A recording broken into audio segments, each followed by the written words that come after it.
जैसा कि हमने अब तक देखा, उसके पास ज़रूर इंटरनल पावर होंगे।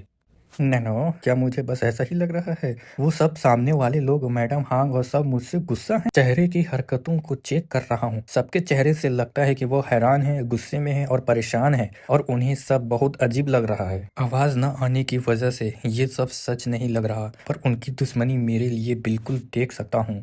इसमें कोई शक नहीं, वो परेशान है क्योंकि मैं बिल्कुल ठीक हूँ। उन्हें लगता है मेरे पास कोई इंटरनल पावर नहीं है। अगर मैं ये पहले एग्जाम पार कर लेता हूँ तो कोई नहीं मानेगा कि मेरे पास इंटरनल पावर नहीं है। सुनो नैनो, क्या कोई तरीका है जिससे मैं खुद को जानबूझकर अंदरूनी चोट दे सकूं? क्या आपका मतलब अपने अंदरूनी अंगों को चोट पहुंचाना है? हाँ नैनो, ये मुमकिन तो है मास्टर, पर मैं आपको खुद को जानबूझ के नुकसान पहुंचाने की सलाह नहीं दूंगा। चलता है नैनो, जब उसका परफॉर्मेंस खत्म हो जाएगा तो मैं चाहता हूँ कि तुम मेरे अंगों को चोट पहुंचाओ और मुझे खून की उल्टी करवाओ। जी मास्टर। जबरदस्ती अंदरूनी नुकसान शुरू किया जा रहा है। फिर बुढ़िया बोलती है, 1 मिनट बस खत्म होने वाला है। वो घटिया इंसान मुश्किल से 15 साल से ज्यादा का नहीं होगा। वो ये सब बर्दाश्त कैसे कर रहा है? मैं इसे ऐसा खत्म होने नहीं दूंगी। उसकी हिम्मत कैसे हुई मुझे ऐसी बेइज्जती करने की? तो फिर मैं अपनी शक्ति आधे तक बढ़ा दूंगी। कोई तरीका नहीं होगा कि वो ये संभाल पाएगा। फिर रेड हेयर मुड़ता है और बोलता है, नहीं, ये खतरनाक हो जाएगा। एक यंग मास्टर को खून की उल्टी होने लगती है। फिर रेड हेयर चिल्लाता है, बस करो मैडम हांग, ये बहुत ज्यादा हो रहा है, बहुत खतरनाक हो जाएगा अगर ऐसे ही होगा तो। फिर बुढ़िया का म्यूजिक बजाना रुक जाता है। हम देखते हैं आधे से ज्यादा 90% लोग गिर चुके होते हैं और अपना हीरो खड़ा होता है वैसे के वैसे ही। मैं तो मुश्किल से ही खड़ा हो पाया हूँ। फिर ड्रंकेड बोलता है, अगर उसने जरा सी भी और शक्ति बढ़ाई होती तो यहाँ कोई भी इससे पहले पहले एग्जाम को पास नहीं कर पाता। वो तो एल्डर है, मुझे विश्वास नहीं होता कि वो इस तरह अपना व्यवहार खो देगी। बुढ़िया बोलती है, ओह माय गुडनेस, ये हो क्या रहा है? मैं अपना गुस्सा कंट्रोल नहीं कर पाई, अपनी शक्ति का आधे तक बढ़ा दी, वो भी सिर्फ इस छोटे से बच्चे की वजह से। नहीं, ये सब घटिया इंसान की गलती है। उसकी हिम्मत कैसे हुई सिक्स एक्ट के साथ अपने वादे को तोड़ने की और अपनी इंटरनल पावर को इस्तेमाल करने की?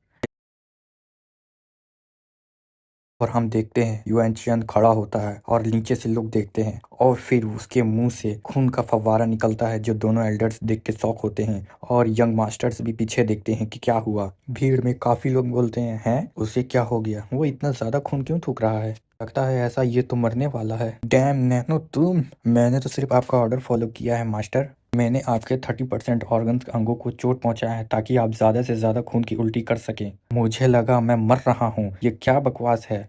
फिर युएन चैन और खून की उल्टी करता है। उसे देखने के लिए एल्डर आता है फुल स्पीड से और सोचता है, अगर वो इस एग्जाम की वजह से मर गया तो इसकी जिम्मेदारी एकेडमी ड्यूटी होने के नाते मुझ पर आएगी, और हो सकता है कि सिक्स सेक्ट के हिस्सा ना हो पर उसका खून हिस होलीनेस से मिलता है।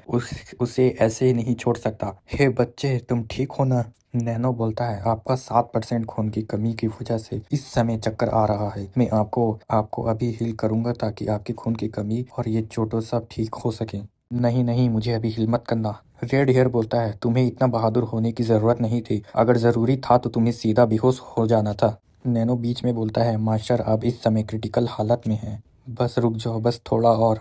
उसकी इंटरनल पावर कितनी स्ट्रांग है कि वो ये सब झेल गया? रुको जरा, उसके पास तो इंटरनल पावर ही नहीं है। ये क्या हो रहा है? ये सच में बस एक लापरवाह छोटे बच्चे है। मुझे अनलकी सेवंथ यंग मास्टर से ज्यादा उम्मीद तो नहीं था, पर उसने पहला एग्जाम बिना किसी इंटरनल पावर के सिर्फ अपनी नीयत की वजह से जीत गया। डिमोनिक वे के लिए, डिमोनिक वे के लिए इसे हॉस्पिटल ले चलो, डिमोनिक वे के लिए। अभी रेड हेयर युएनचियन को देखता है। युएनचियन बोलता है, नैनो मुझे जल्दी से हील करो। फिर बुढ़िया बोलती है, वो तो मेरी म्यूजिकल फोर्स को आसानी से सह रहा था, और फिर उसे इतनी गहरी चोट कैसे लग गई? हेयर पास में आके बोलता है, मैडम हांग तुम अपनी लाइन क्रॉस कर रही हो। क्या बोला तुमने? तुम्हारा क्या मतलब है? तुम अभी उसको मारने ही वाले थे, उस बच्चे को। क्या उस बच्चे की इंटरनल पावर्स इतनी कमजोर थी? रेड हेयर बताता है, उसके पास तो शुरुआत से ही कोई पावर नहीं है। जो से उनके बुढ़िया के होश उड़ जाते हैं, और रेड हेयर आगे बताता है, मैं उसको रॉ एनर्जी से सिमुलेट करने की कोशिश करी, ये देखने के लिए कि कोई रिएक्शन आता है कि नहीं, पर ऐसा कुछ नहीं हुआ। उसके पल्स बिल्कुल सेम थे। फिर बुढ़िया हैरान होकर बोलती है, ये कैसे हो सकता है? बिना जरा से भी इंटरनल पावर के तुम मेरी म्यूजिकल फोर्स बर्दाश्त ही नहीं कर सकते। तुम्हारी बात सही है, तो उसे बाकी बच्चों की तरह बेहोश हो जाना चाहिए था। उसे गहरी अंदरूनी चोट आई है। उसे तुम्हारी म्यूजिकल फोर्स सिर्फ अपनी पक्की नीयत के बल पर सहने की कोशिश की, सिर्फ अपनी नीयत के बल पर चिढ़ जाती है, सिर्फ अपनी पक्की नीयत पर। ये कैसे हो सकता है?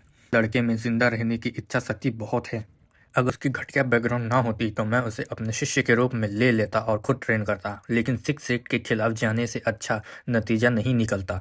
ड्रंकेड 2 पैग मारता है और बोलता है, उसने सिर्फ अपनी पक्की नीयत के बल पर ये सब सह लिया। ये तो कमाल का है। रेड हेयर बोलता है, तुम अपने काम से काम रखो और जाओ जहाँ जैसे तुम हमेशा करते हो, अकेले जाके पैग मारो। जाओ भाड़ में रेड हेयर, मैं वैसे भी जा ही रहा था। दफा हो जाना तो फिर शराबी यहाँ से। अगर सर माँ ना होते तो तुम अभी किसी कैद में पड़े होते। अपनी जुम्हाल को संभाल कर बात किया करो तुम। मुझे पता है, लेकिन मुझे ये तुम्हारी शराबी जुबानों से ये सब नहीं सुनना। अगर कुछ ना भी हो तो सर माँ ना होते तो तुम जमीन में गाड़े जाते। तुमने क्या कहा, फिर से बोलना। तो देखते हैं उनकी क्यूआई एक दूसरे से टकराती है और बाकी लोग बोलते हैं ये कितनी खतरनाक एनर्जी वेव है। हैंड और राइट हैंड बॉडीगार्ड्स बहुत ज़्यादा आगे जा रहे हैं। उनके प्रेशर से ईंट इधर उधर होने लगती है, पर ड्रंकेड रुक जाता है और बोलता है, मैं यहाँ से जा रहा हूँ, तुम्हारे से बात करने के लिए मेरे पास टाइम नहीं है। बच्चों को देखो, एक छोटा सा मांडोल बजाने से ही जमीन पे गिर गए। आजकल के बच्चे में बिल्कुल हिम्मत ही नहीं है, मेरी कसम। खासकर उस वाले के सामने तो बिल्कुल नहीं। तुम्हारी तरह युवान, तुम पर मेरी नजर है। इतना बोलते ही ये सस्पेंस के साथ ये चैप्टर खत्म हो गया। तो लाइक और सब्सक्राइब जरूर करना।